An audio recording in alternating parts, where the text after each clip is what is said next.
Comrades, welcome back to Realpolitiks. I just wanted to start this video by quickly reviewing a major patch that was released on the 23rd of February.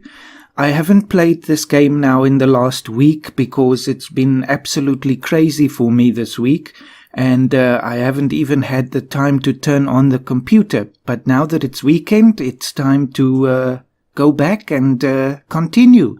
So that's when I saw now this patch was released in the week, and I don't think it will have too much of an implication for us, but I still wanted us to just quickly review it. So there is this issue of economic problems in the second part of the game. They'll have so much money and so on, but this is not something that will be implemented right now, but we're still in the early part of the game anyway.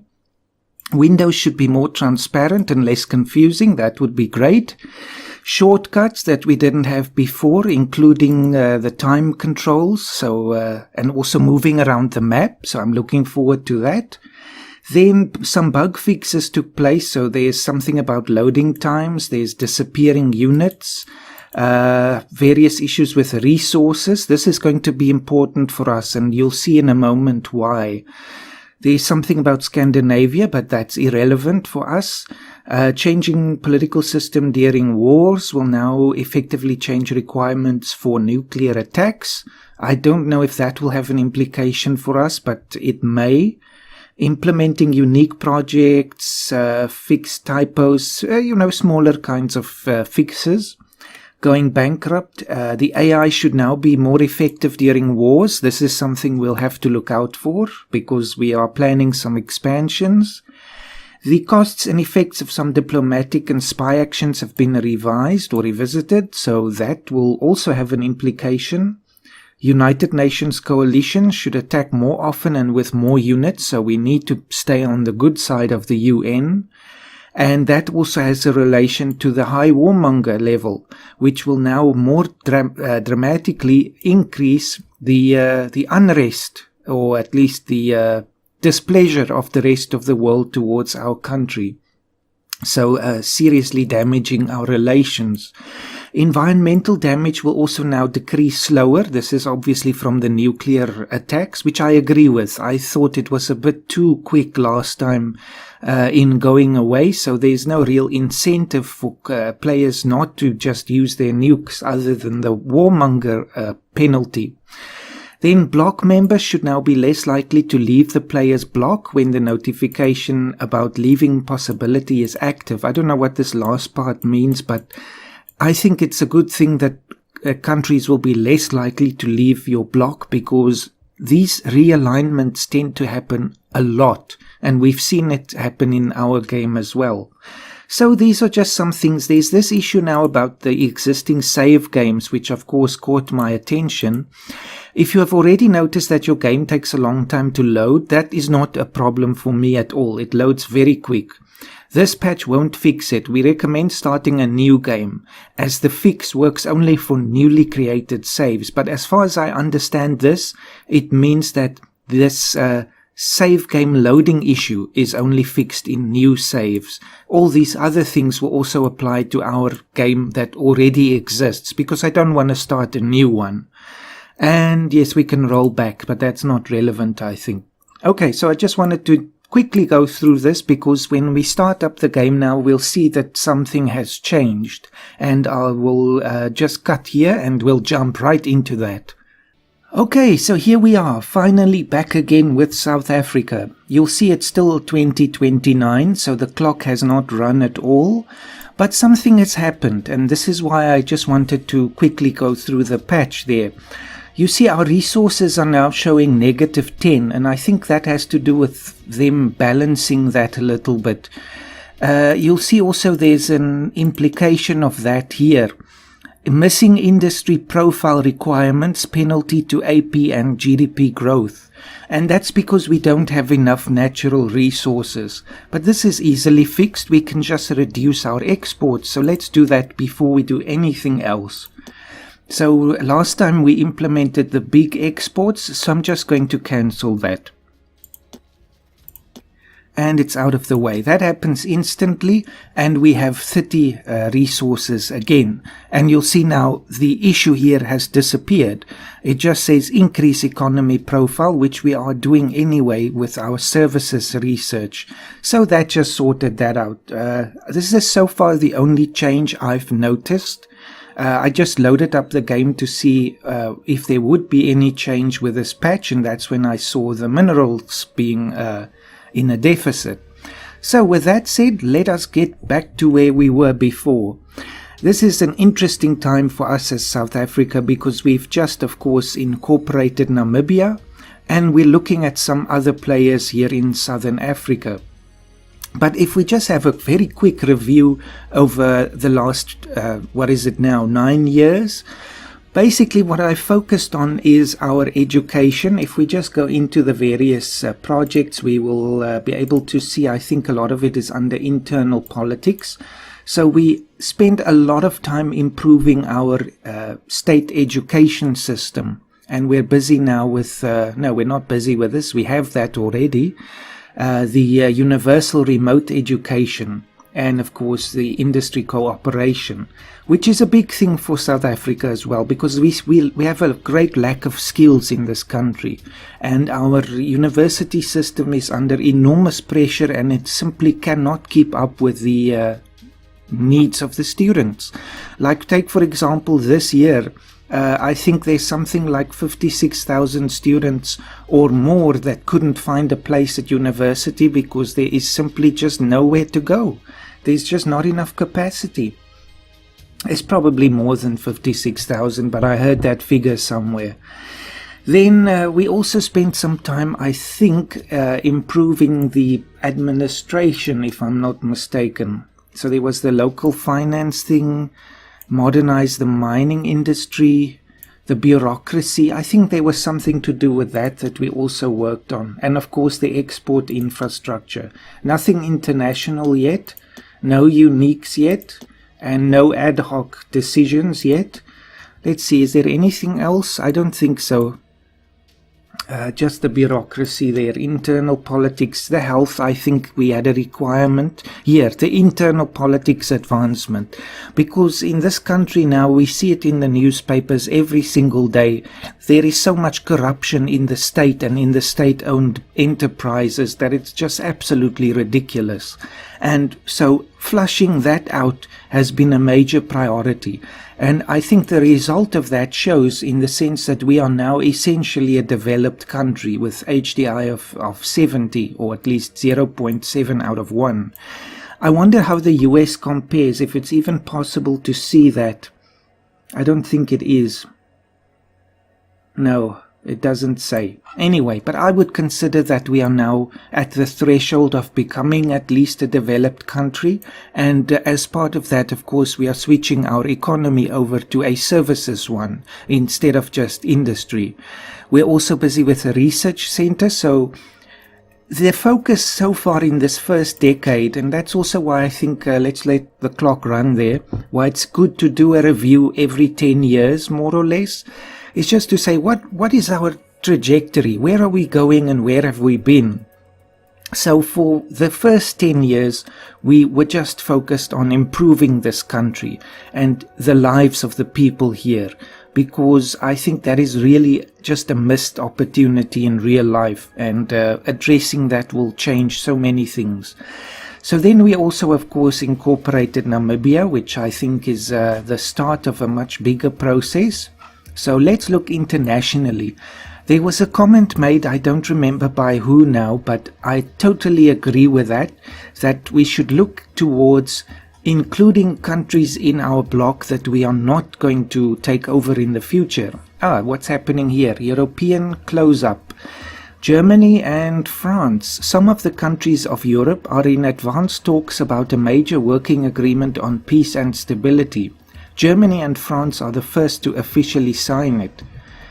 I wonder, is this the start of Europe 2.0, or of the European Union in a new form? That could be, because France and Germany were the big players, or at least some of the big players in starting the European Union originally.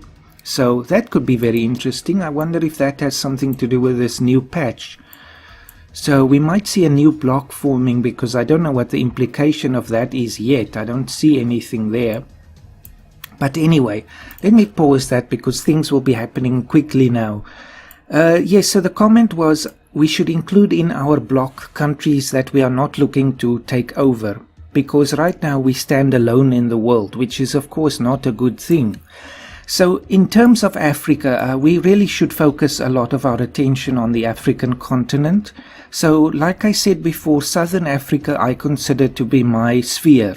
So we are going to try and incorporate as many of the countries here as we can get away with. Of course, having in mind that these days our high warmonger level is now a terrible thing and is very much going to incur the wrath of the rest of the world. So we're going to have to do some very careful management there.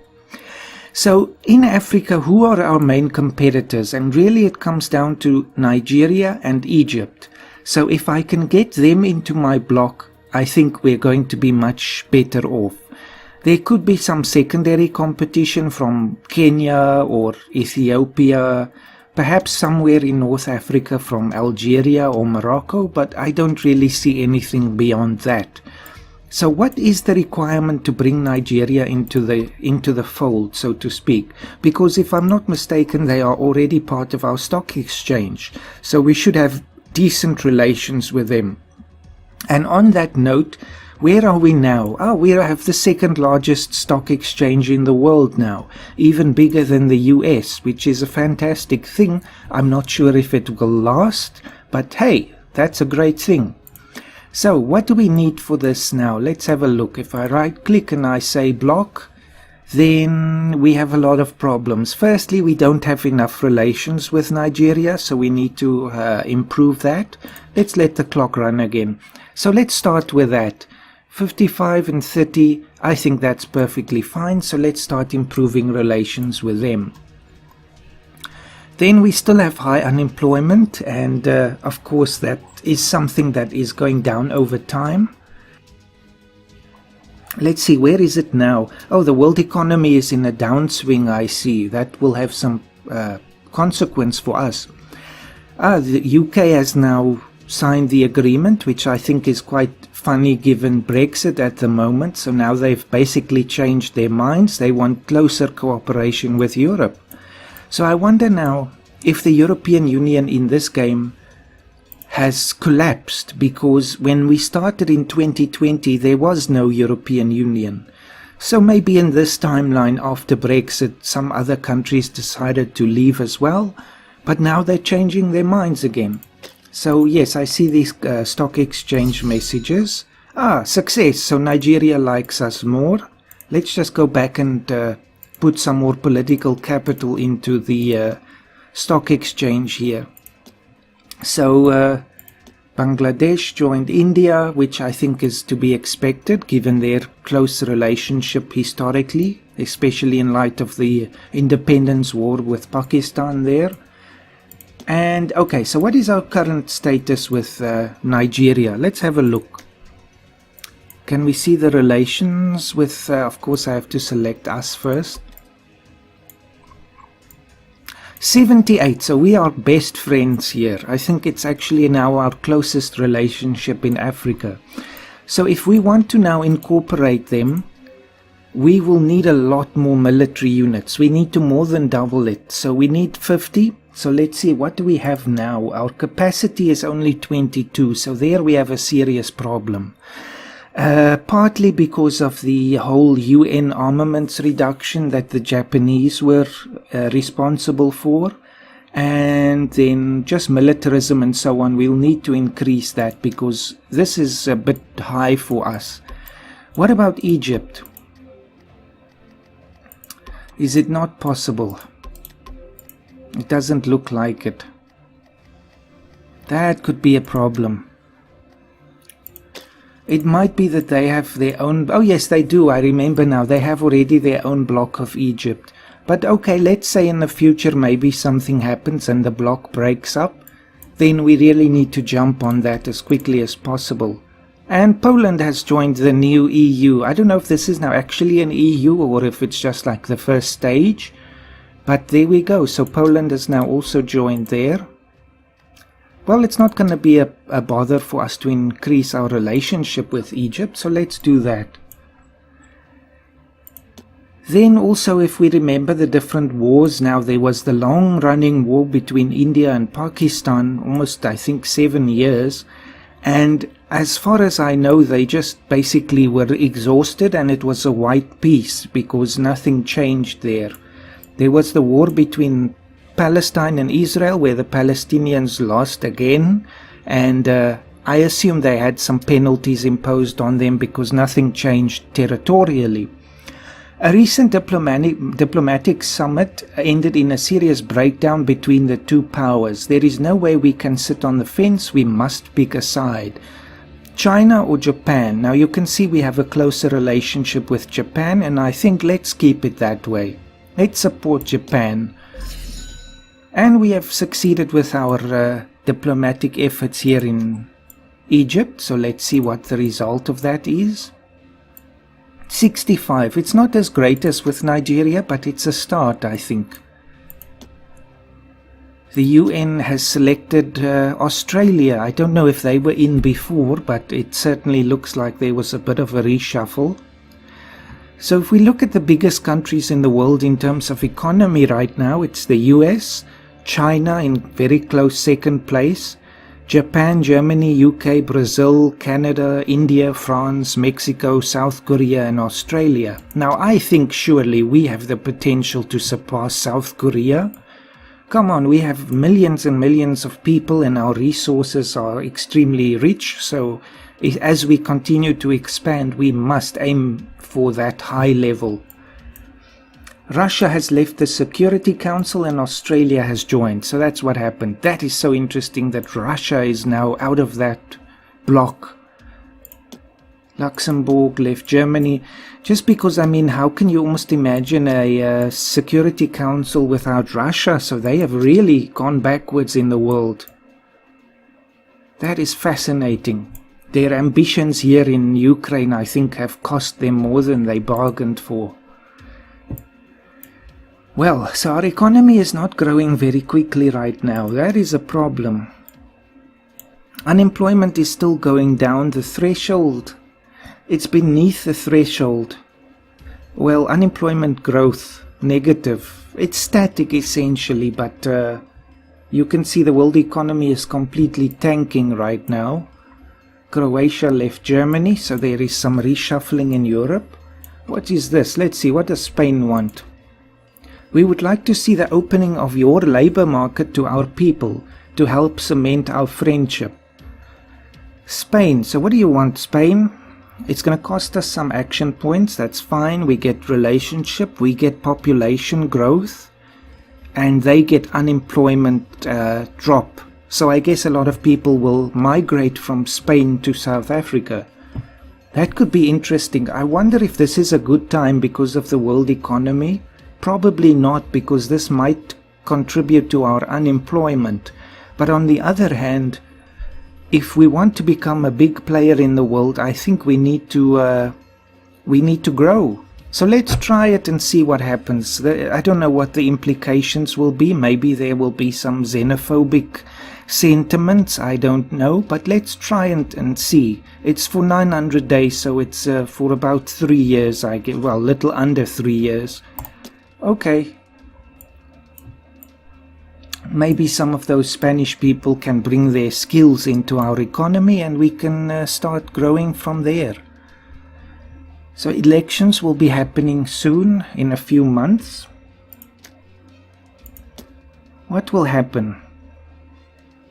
So our interventionism will go down, our personal control will go down, and our militarism will also go down. I don't like that the last one is going down. We need to improve that because we will need a lot more military power in the future. Although we still have the penalty of the UN, but even then it will still not be enough to bring Nigeria in. Hey, and we have the research center. That's great. So we get a prize from that because it was a task. So let's just wait a moment till we get a new task. It should not be long. Our economy is going up again. There we go. Smarten up. Let's see. Reach at least 81 HDI. I completely agree with that. So let's go for that. We're still on that upward path anyway. So what happened here? Croatia joined Germany. Okay, that was basically it. I think overall, if we look at the resources that we have, money is looking good because we have been quite conservative with our spending. And action points we also have a lot, so we can really start doing some things now. I think the first thing that I would like to do is just to re-look at the exports. If we say small exports, what does that mean? It means we will lose 20. So then we'll still have 10 left, but we'll get 10 more money, which is actually a decent amount given the amount that we're getting now. So let's do that. We can always just cancel it again. So small exports. This will go very quick and then we can look at the next thing to pursue. The world seems very quiet, strangely. Bangladesh joined India. Permanently joined the Indian Union. From now on, Bangladesh is officially a new state of the Republic of India. Wow! That would be a thing to see in my lifetime. Could you imagine? That would create quite an interesting thing here in the subcontinent. So there we go. India is now going back towards the boundaries that it had during the colonial period. At least in the sense of Bangladesh. But that, I wonder, internally in India, that must be a very interesting dynamic. Wow, okay, so that's the one big change in the world that we've seen now. And there we have our small exports. Wow, okay, so that is interesting. Really, things are happening. So what is the next thing? We need to smarten up. So let's see, what will that mean? What is this financial economics theory? It will take just over a year, but it will give us a lot of prestige. Lay down the framework for an economy based completely on the financial sector. I think it's worth doing that, just because we're anyway moving towards the service economy, so getting that financial aspect right will be very, very important for us. That is just so fascinating to me to think, how would that happen? Mongolia joined the bloc of South Korea, so I remember once they were already in that bloc and then they left. So yes, did you see that thing in the news now? I just saw it in passing about the brother or the half-brother of the North Korean leader that was poisoned or with that nerve agent in Kuala Lumpur airport in Malaysia. Yes, well, that is an interesting thing. Main country, Denmark. Both equally as shocked as angry, Russia and the US have moved their fleets nearer the Danish Arctic base. Oh yes, I remember last time the Danish swooped in and built a base there. Other Scandinavian countries as well as Canada have responded negatively to that move and are showing solidarity with Denmark. So we're getting now a three-way split in the Arctic. We have the Russians, the Americans, and the Danish with their Scandinavian and Canadian friends. I wonder if this has something to do also with the way that Canada and the US were basically breaking down in their relationship. Interesting, so there's really a land grab going on here, or at least trying to scramble for the Arctic now. What is the relationship between the US and Canada? Okay, so now it's back to the way it was again. 69, so now they're best of friends except when it comes to the Arctic again. Interesting. So yes, this guy was poisoned here, or at least, yes, killed within 20 minutes apparently with that VX nerve agent. So, yes. You don't want to be half-brother to that guy. Venezuelan-Argentinian cooperation. Main country Argentina. Venezuela and Argentina, the two sides of the greatest South American potentate, have announced the signing of a mutual cooperation agreement between them. One can only wonder against whom this alliance may be directed, and we can imagine that the country's name starts with a B and they speak Portuguese. Argentina, Venezuela, and let's see, wait a minute. Venezuela is at the same time in the bloc of Brazil while it's making this alliance with Argentina. They are playing a double-handed game here, so they better be careful. Okay, what's happening? Score, we're number 9 in the world now, so we're gunning for those higher positions. Right now there's no risk of us catching the US or Japan, but at least with Saudi Arabia we are not far behind, so they better start worrying. What's happening in the UN? Let's pause this quickly. Not that I can do anything about it.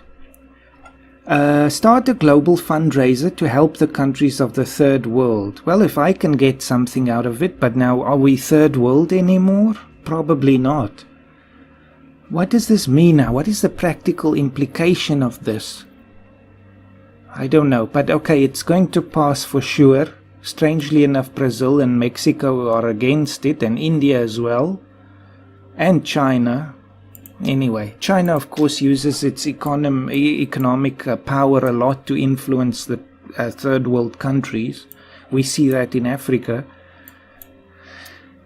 Bad economic situation. The global economy is in deep crisis. International tycoons must cut their costs and global unemployment is rising. So now we have a problem. Unemployment will definitely go up for us. Let's have a look. Pause again. Strangely, the economy has gone up and okay, now it's going back down again. Yes, so the unemployment situation is growing in our country now. That's not good because for the first time in history, probably in modern history, we have managed to get it under 10%, and now we're going to lose that again because we're not growing enough. Hopefully we can do something about that. Peace treaty between Pakistan and India expired, so that might start up again. And the election is happening. Okay, nothing I can do about it. Indonesia, we must just do that. Uzbekistan joined the bloc of India. That is a fascinating alignment there. So India's ambitions are growing in Central Asia now. I wonder how Pakistan feels about that. Denmark joined the bloc of the UK, so if this Arctic conflict becomes problematic, the UK is now also going to be involved. Canada has rejoined the US despite their Arctic conflicts.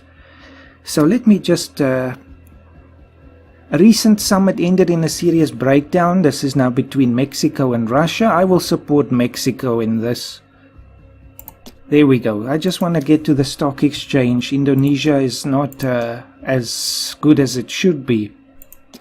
We should also try, if we can, to improve relationships further with them.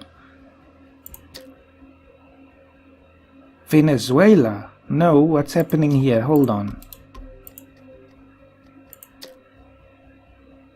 There we go. I think it's possible that I tried this before, but it failed. I don't know. Third World Foundation. Global fundraising ordered by the United Nations Security Council to improve living conditions in low development countries. The most generous ones will earn the respect and gratitude of the world. So the end date is next year.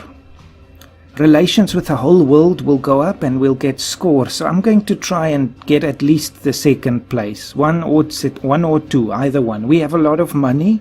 And having been a third world country essentially ourselves, or at least parts of South Africa have been third world country, because it's an interesting dynamic right now where we have the first and the third world together in one country. So we'll participate as much as is humanly possible to show our generosity as a benevolent upcoming power. Of course, we do harbor some more aggressive tendencies too. A much better understanding of our universe than ever before is slowly but surely becoming possible. First stop, space stations.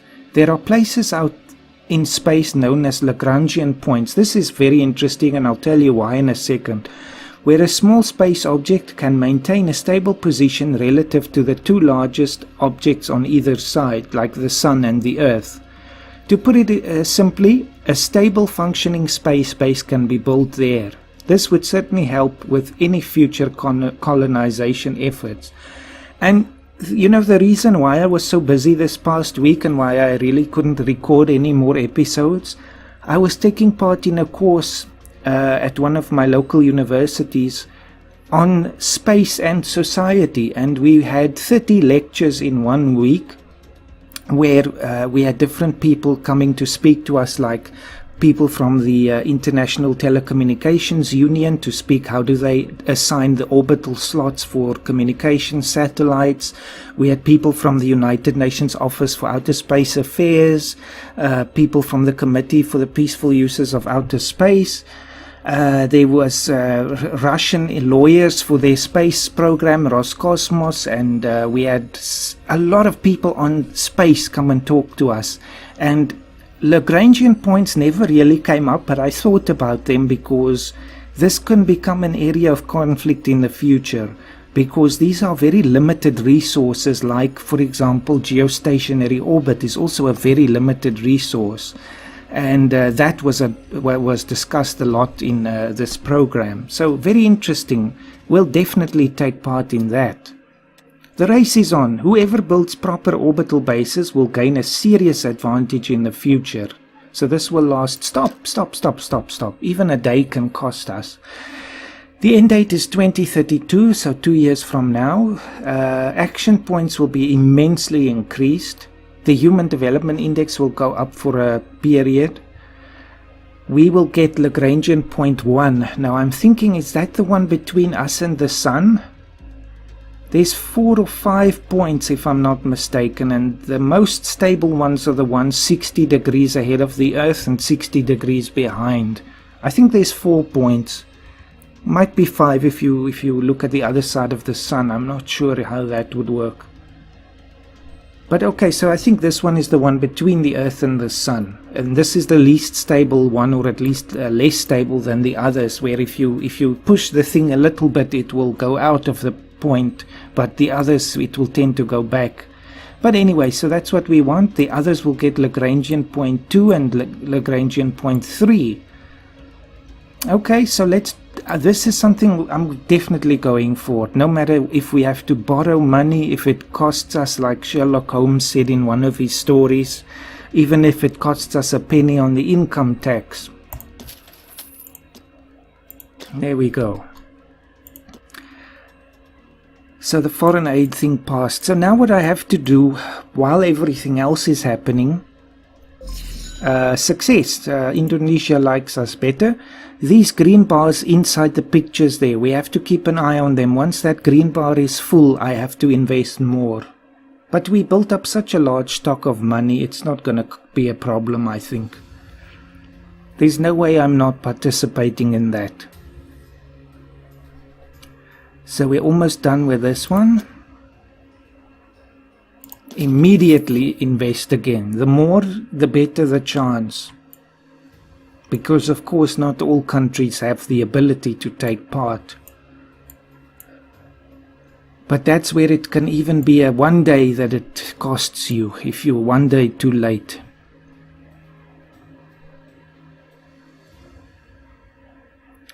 So this one is coming up.